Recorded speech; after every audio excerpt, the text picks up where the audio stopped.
Westward expansion started around 1767 with Daniel Boone exploring Kentucky for the first time. For about the next 150 years, the United States changed drastically. There were several different perspectives throughout the Western expansion time period. There was the U.S. government, Native Americans, African Americans, and the United States everyday people. 36 years after Daniel Boone's exploration, Thomas Jefferson bought the Louisiana Territory from France for $15 million. Jefferson believed that the citizens should grow to make an independent republic from the ground up. Those who labor in the earth are the chosen people of God. The purchase doubled the size of the United States and provided a large area to the west of the country for expansion. As a result, Lewis and Clark surveyed the land and reached the Pacific Ocean 2 years after the purchase of the land.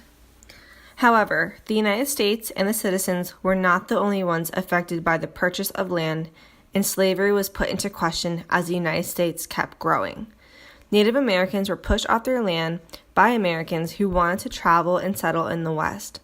25 years after Lewis and Clark surveyed the land, Congress passed the Indian Removal Act, which moved Native Americans out of the southeast to west of the Mississippi River. This was the beginning of the Americans moving into Indian lands and moving them elsewhere. 8 years later, the Cherokee Nation was forced to march from the east coast to Oklahoma, where thousands of people died along the way. A few years later, the movement of people grew along the Oregon Trail. Around 300,000 people traveled west in wagon trains. This sparked a movement for the next 20 years. It wasn't until 1845 when journalist John O'Sullivan coined the term manifest destiny to describe the westward expansion movement in the United States. In the same year, Brigham Young led 5,000 Mormons to Utah to escape religious persecution.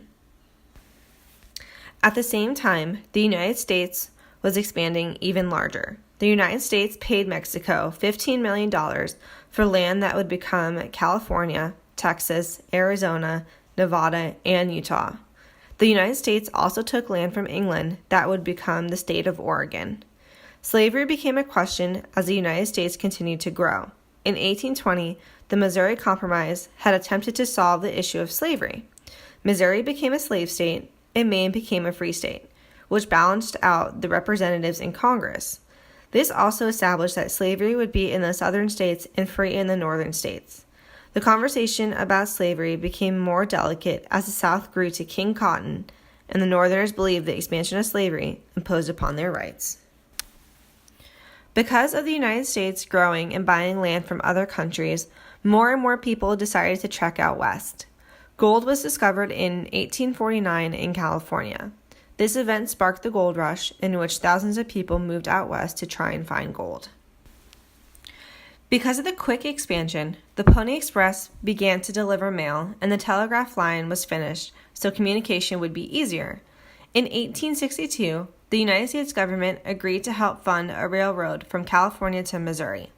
The railroads aren't complete until 1869, where the Union Pacific Railroad and the Central Pacific Railroads meet in Utah. In addition to railroads being built, barbed wire was invented so ranchers could fence in their cattle and become more settled. Conflict between whites and Native Americans escalated with the railroads being built. Native Americans had fought to stay on their ancestral lands as whites strove to claim it as their own. Battles between whites and Native Americans occurred more often as whites were settling out west. The U.S. government pushed Native Americans off their land into reservations. Life would never be the same for those Native Americans who survived.